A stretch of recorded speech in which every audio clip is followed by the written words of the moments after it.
the challenge that we saw is a lot of companies are operating, making these decisions, millions of dollars, millions of man hours, vast amounts of opportunity cost, based on relatively little information. And a lot of it often came down to senior leader preference. And so what we think companies need to try to do is to say, well, how do we get the information that we need in order to make sure that we're actually aligning, whether it be how often people come into the office or which people come into the office on which days or whatever it might actually look like. How do you align that to the organizational context and needs specific to what you are trying to accomplish as an organization? You are listening to C-Suite Perspectives, a podcast by the Conference Board. Welcome to C-Suite Perspectives, a signature series by the Conference Board. I'm Diana Scott, Center Leader of the U.S. Human Capital Center at the Conference Board, and the guest host of this podcast series. Today, we'll discuss how to maximize the value of a hybrid work environment. And joining me is Matt Rosenbaum, one of our principal researchers in the Human Capital Center. Welcome, Matt. Thank you, Diana. Happy to be here. Great. So let's jump right in. Can you talk a little bit about how hybrid work affects organizational outcomes? Because I know you've done a lot of research on this topic. Yeah, absolutely. So we ran a couple of surveys earlier this year of both human capital leaders and then also workers across all functions and industries. And what we found was both groups are pretty adamant about the value of hybrid work in terms of the value of the outcomes it drives compared to on-site work 5 days a week. So we found situations like over 60% of workers say it improves their productivity, 51% of leaders agreed, but the real eye-popping numbers were in the areas such as work-life balance, the opportunities for people to be more flexible in where and when they work, as well as things around worker well-being, job satisfaction, the ability to attract and retain talent, which is an important one because that's a top internal priority for C-suites around the world, based on our C-suite Outlook survey earlier this year. That's really interesting. I mean, it sounds like you can point to very positive outcomes because of hybrid work.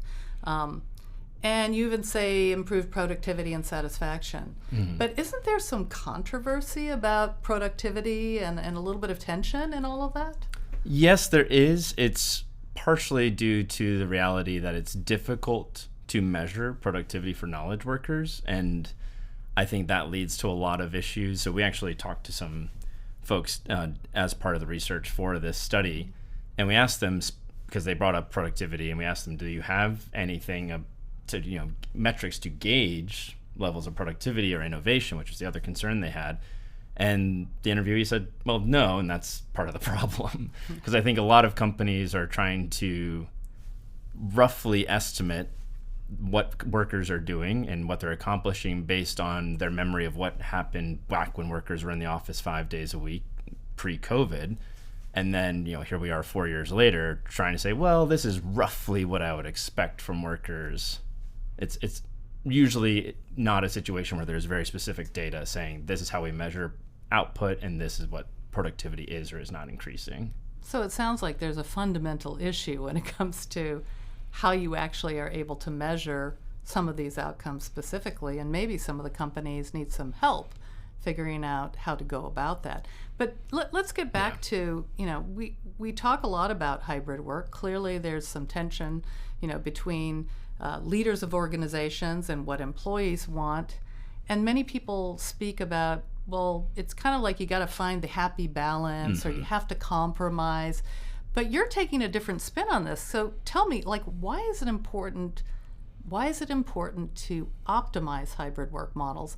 And what do you really mean by the word optimize? How is that different than just compromise, for example? Yeah, absolutely. So this came out of, as we were going through the interviews with leaders, basically what we did was 15 interviews with human capital leaders, some at the CHRO level, mostly in the VP or senior VP level.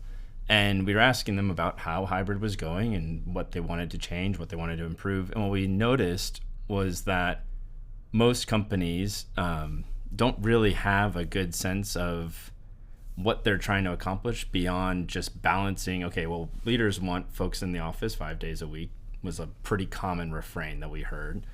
and employees want to not come in at all or pick the days they come in, and so people are trying to find this balance.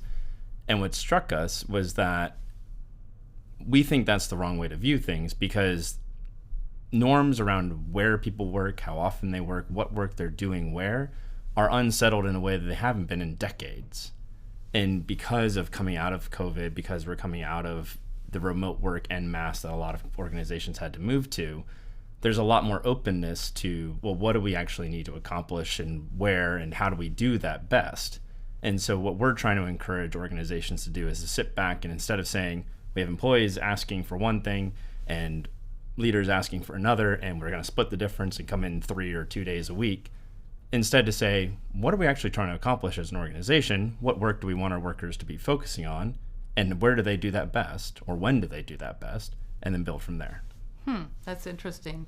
So you're saying that the metrics don't really exist around hybrid work. There's this tension that exists, and the compromise really isn't working, and we're focusing on the wrong issues because we're focusing on the number of days as opposed to how work actually gets done. That's really interesting. What do you think they need to do then, these organizations?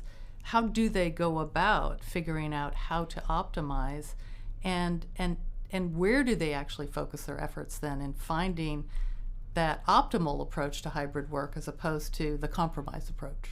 Yeah, so I think, to be fair, there are some metrics that companies are using, and we can talk about that maybe in a little bit, but the challenge that we saw is a lot of companies are operating, making these decisions, millions of dollars, millions of man hours, vast amounts of opportunity cost, based on relatively little information. And a lot of it often came down to senior leader preference. And so what we think companies need to try to do is to say, well, how do we get the information that we need in order to make sure that we're actually aligning, whether it be how often people come into the office or which people come into the office on which days or whatever it might actually look like. How do you align that to the organizational context and needs specific to what you're trying to accomplish as an organization? And the challenge is just around how do you actually find the metrics that you need and then actually develop the systems in place to then process that data, turn it into actual feedback that you either change policies or tweak them or say, no, this is working well and we're going to keep doing what we're doing. So I think one of the things that we noticed is a lot of companies are relying on basically pre-existing measures to gauge the success of their hybrid working models. So that may be something like we have an engagement survey that goes out once or twice a year. Great. Some of those questions may be relatively helpful for measuring the effect of a hybrid work model. But if all you have is, well, our engagement score went up or slightly down, there's a lot of different factors that can play into that. And it's hard to say how much of that is actually attributable to the hybrid work or the lack thereof. And then the other challenge is, how do you come up with metrics that are specifically aligned to the things that you're trying to accomplish in a hybrid work model? And there, the challenge is a lot of organizations aren't really clear about what specifically they're trying to accomplish. So we ran into this in our interviews where some organizations or some leaders told us, well, we want to encourage connection among employees. Okay, great. A noble and laudable goal, but what kind of connection? Connection within teams, connection across teams, connection across functions. Other leaders would tell us, we're trying to encourage specifically cross-functional connection. So we're in the method we're using in order to accomplish that is telling people, have your large cross-functional meetings in person on the days when everyone's in the office. That method may or may not work well, but at least there's a tangible goal. There's an assigned method of this is how we hope to accomplish this. And theoretically, at least, you could incorporate new questions, for instance, into an engagement survey to say, I feel connected to my other employees outside of my function, for instance. Right. That's the level of specificity that starts to get at, okay, how do we actually know, is the hybrid model achieving the ends that we're trying to achieve, and what's working well, what's not, when it comes to doing that? It sounds like it has to be so much more granular in its focus, and you hear many leaders saying, well, I think the optimal amount of days in the office is 3 days, or the optimal amount is 2.5.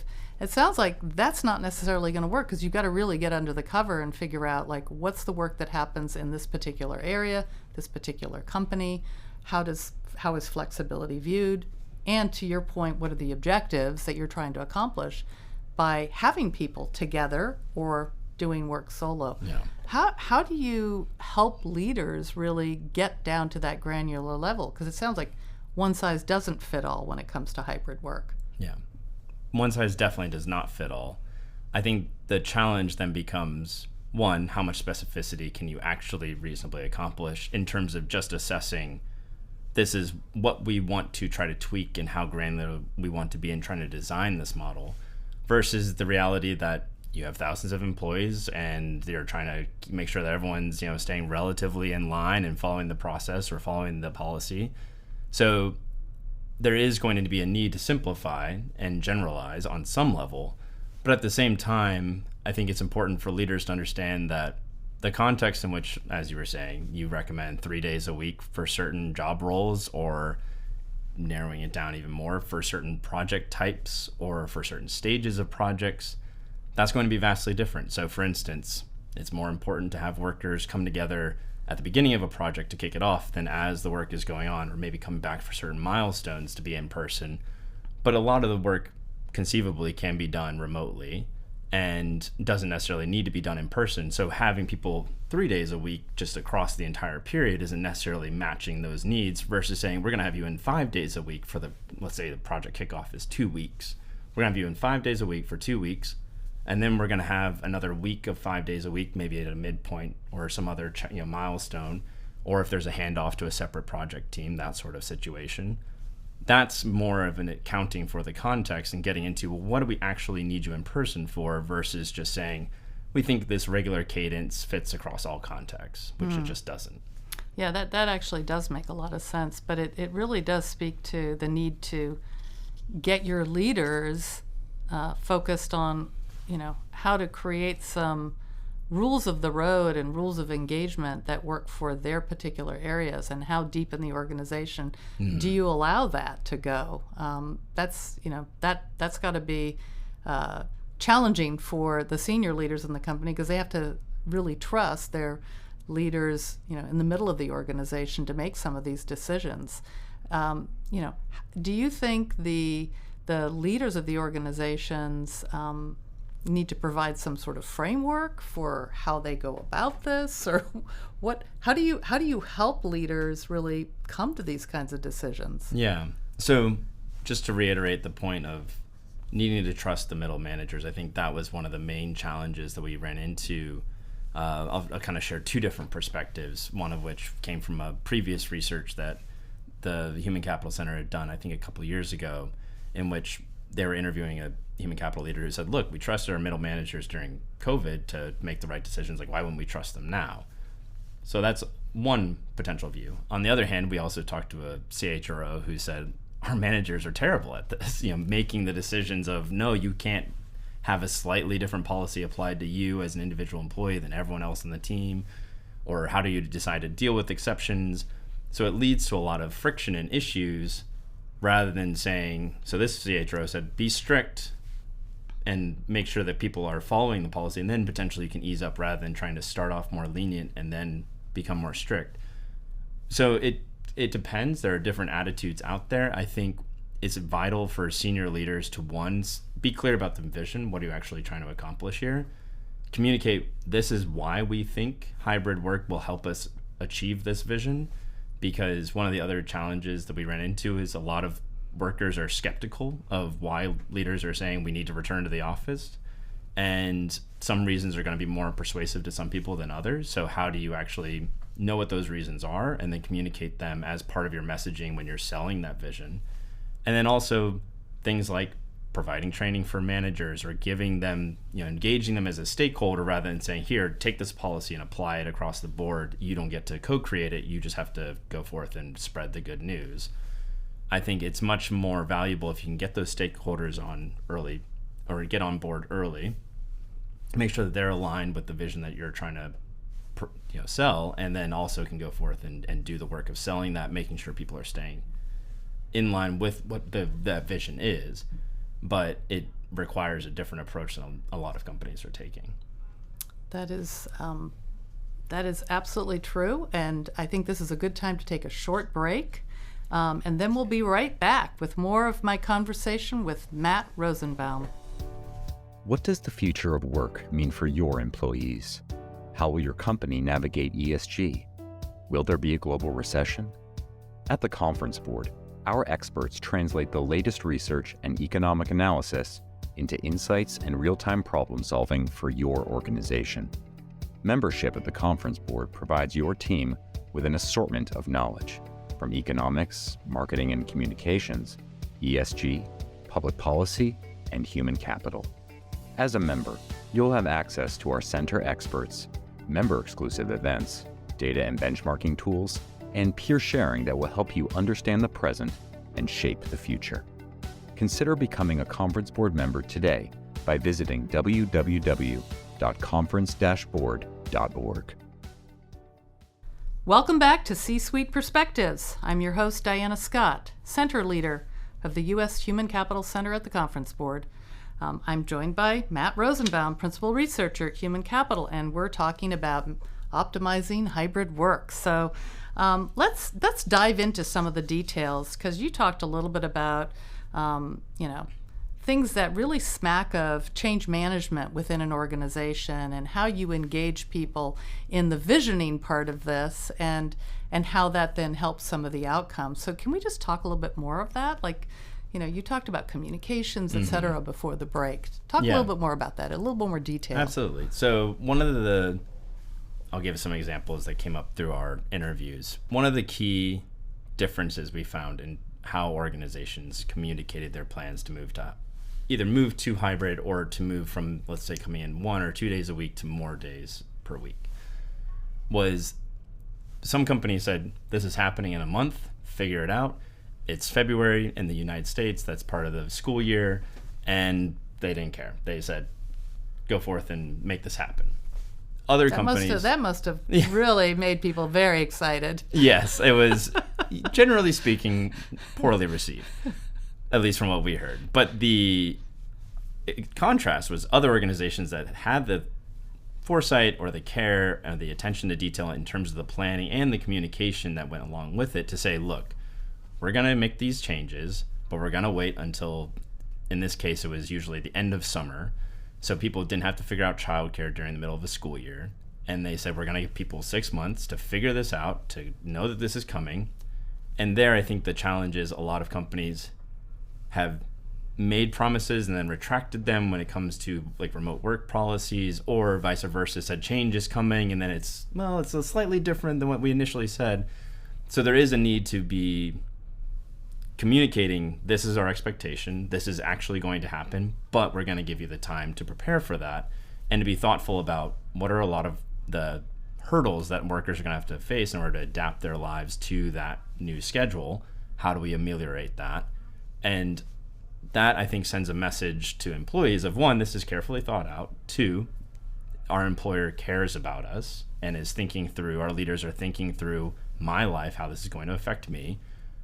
I think another element that's helpful is presenting the business case or the value to employees of why they're being brought on site. Because if you're telling people, which we heard from some folks, oh, well, our real estate footprint is pretty large and we just don't want it to be empty. Well, my guess is a lot of workers are not going to find that as persuasive as saying things like, we want to improve our collaboration or strengthen our culture, which, according to a survey we did back in 2022, are some of the reasons, the top reasons that workers think it is worth coming on site.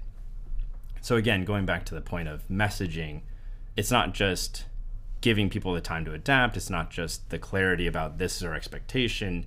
It's also the clarity of this is the vision. This is why we're doing this.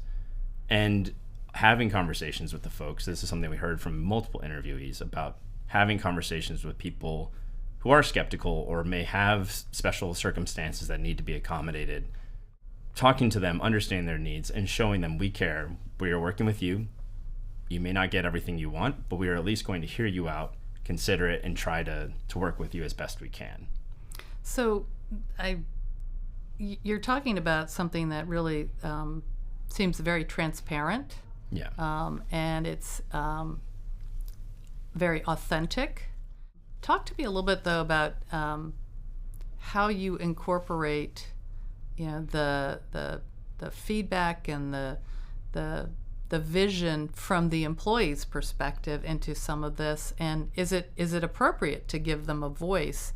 And as you communicate transparently about the direction, how do you incorporate and iterate that process? Because it seems like many companies, they don't really know exactly how to do this, how to optimize hybrid work. So what's the voice of the employee in this process, and how do you effectively bring them in? Yeah, absolutely. So one, I think it is always helpful to give employees a voice, but you also need to communicate to them clearly that we will listen, but we're not necessarily going to agree. And I think that It's not a democracy. it's not a democracy. We're running a business. Yeah, it is a situation in which there may be things that certain groups of employees think are very important, but are running counter to the needs of other employees or other groups within the company, whatever it may be, or business goals in general. So communicating and setting the expectation of, we will listen to you, and here are the forums in which we'll do that, but also we may not be able to implement everything. That's helpful just for setting expectations. But then two, when you do take some employee insight into, or feedback into account and change something because of it, communicate that. Make it clear that we're doing this because we heard from you all that you wanted X, Y, or Z. That's Which a way to might show bring them. the naysayers on board when their particular perspective wasn't included, but you can say, but we listened to these others and here's why we're doing it. Yeah, I think as always, if you can get some early wins, it helps to build credibility versus saying, well, yes, you said you were listening, and then you proceeded to not do anything that the employees You didn't asked listen you to for. anybody. Yeah, it happens. It's much easier to convince people that they're being heard, even if not agreed with, if there are some changes that are happening in response to what they're saying, but not necessarily everything. And then one of the common ways that we heard from folks about how they were doing that and bringing in that employee voice is through return to office councils, where they would create basically councils of employees, different stakeholders from different employee groups, to advise and provide feedback and kind of get a sense of what's going on behind the scenes, what are people concerned about, and bring that to senior leaders. That's almost like a new take on an employee resource group. Well, it's one way to approach it, yeah. Yeah, no, but it's great. I mean, it's like, how do you engage with people? Do these organizations that have used this, how do they actually recruit people, and are people really engaged? Are their employees engaged in this process? I don't actually know how the folks we spoke with, how they recruited the people. I know one of the things that they emphasized was we wanted to hear from a variety of different groups, not just one subset of employees or people at a certain level. Like, it's across the board, try to make it as diverse as you can in order to address a variety of different issues. And the goal is to hear the things that senior leaders may not otherwise hear.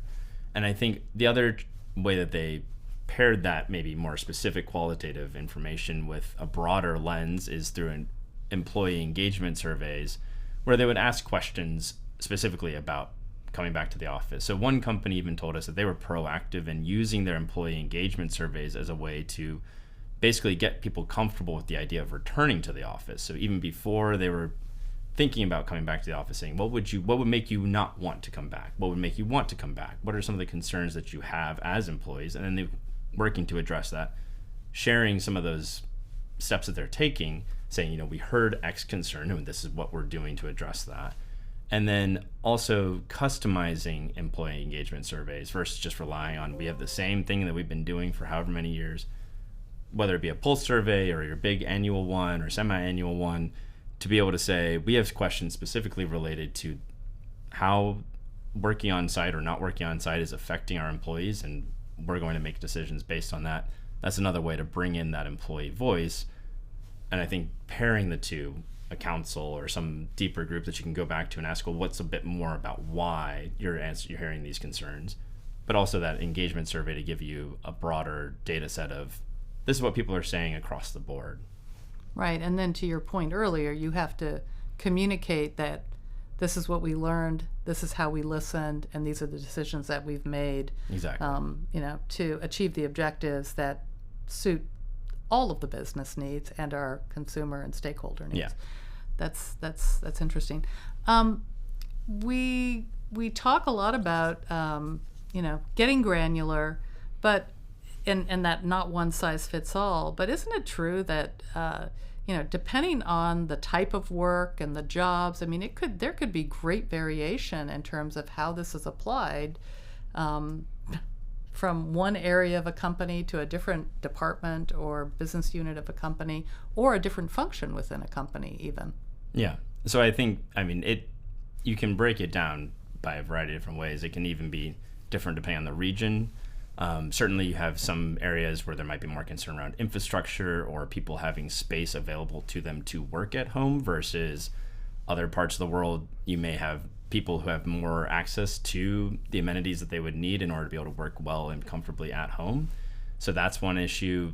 Things like electricity or internet reliability, all those sorts of issues play into it. So these are global issues, yeah. Really. Yeah, so it depends on where you are on the globe, and then you narrow it down to, well, what part of the business unit are you in? It could also depend on questions like, how easy is it for us to determine performance for this, sub job role or whatever it may be. So that gets back to the productivity question. Yeah. How do you measure the output productivity of how your team or your individual employees are working? I think in general, moving from a concept of productivity to one of performance, which granted they're both similarly nebulous, but I think it gets at the need to move beyond just we produce X output over Y time to the value you're creating and what that might actually entail in terms of driving strategic ends that you're hoping to accomplish as an organization. That's kind of moving from the manufacturing widget model to knowledge worker model. Got it. Yeah. And the hope is, to assess the different requirements for whether it be, like you said, the different functions, the different business units. It may be that you have folks who are in the field selling and don't need to come into an office more than once a quarter to say hi to people, or it may be that you need to create more team cohesion or bridge across teams because you're bringing together a cross-functional group of folks.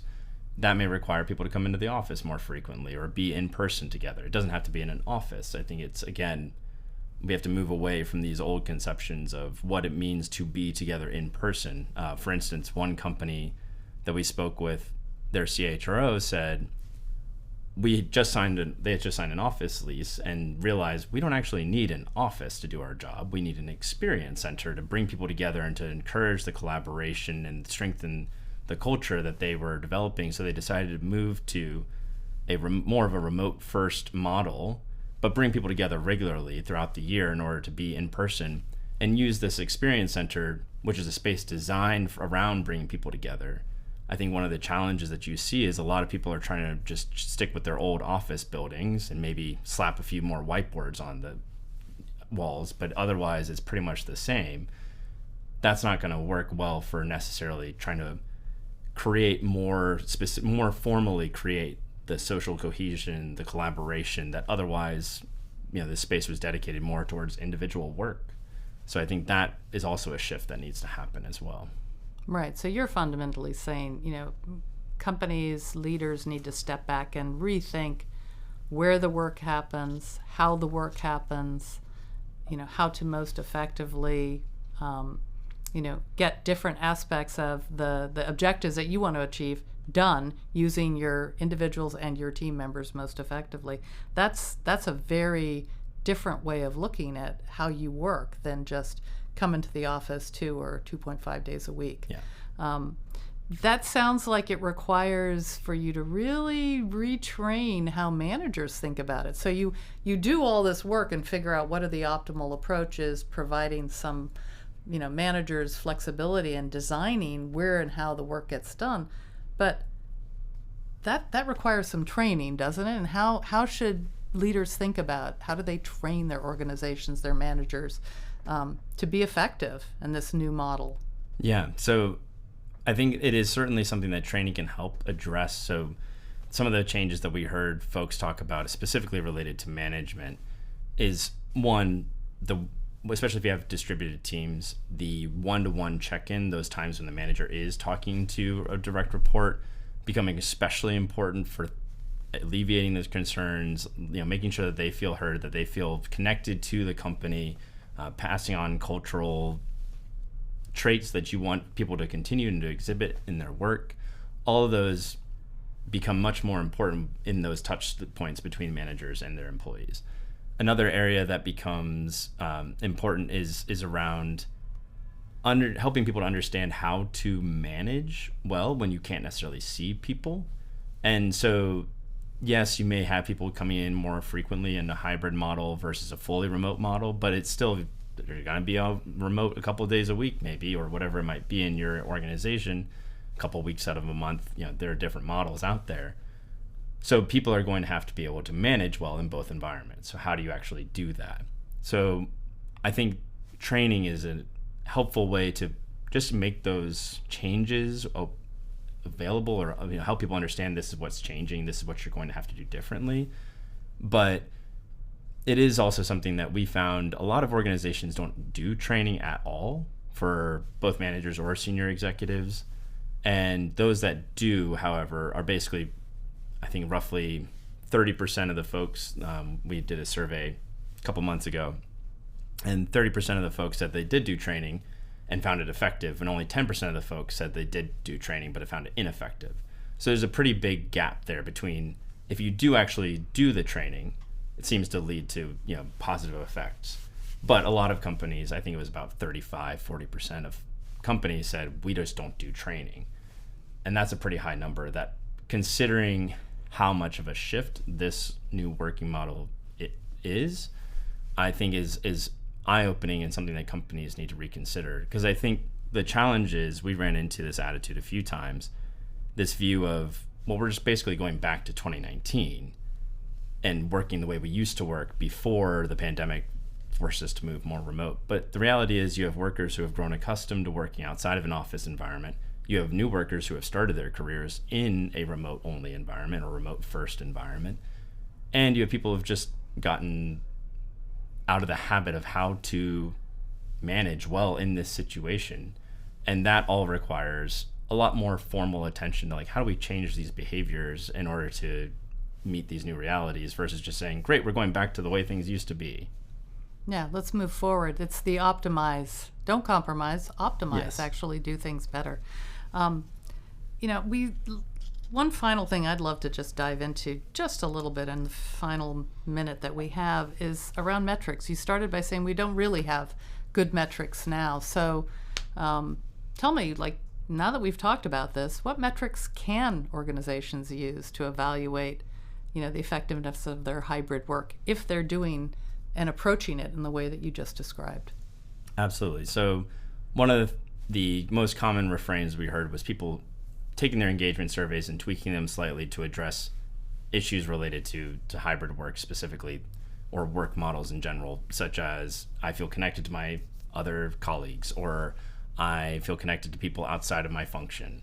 There are also analyses you can do to measure that directly. So one of the things we talk about is social network analysis, where you can basically measure the connections across organizational boundaries, how strong those relationships are, which nodes are most connected to other nodes in the network, aka individual employees that are connected to other people across their teams, across their function, or in other functions. That can get at some sense of how much actual strength and the amount of work, or the amount of relationship that is being built across those different boundaries in a way that a self-reported survey may not be able to. But those are two of the ways that we found. And then tying that into some of your standard business metrics, such as time to market or new products coming onto the scene, that can help give you a sense of, well, this is or is not leading to the outcomes that we're trying to address. Well, it sounds like those things are all very future oriented, not looking past, which is exactly one of the things that we hope to do in optimizing our hybrid work models as we go forward. Really appreciate the conversation today, Matt. Thank you for joining me. Thank you for having me. And thanks to all of you for listening to C-Suite Perspectives. I'm Diana Scott, and this series has been brought to you by the Conference Board. You have been listening to C-Suite Perspectives, a podcast by the Conference Board.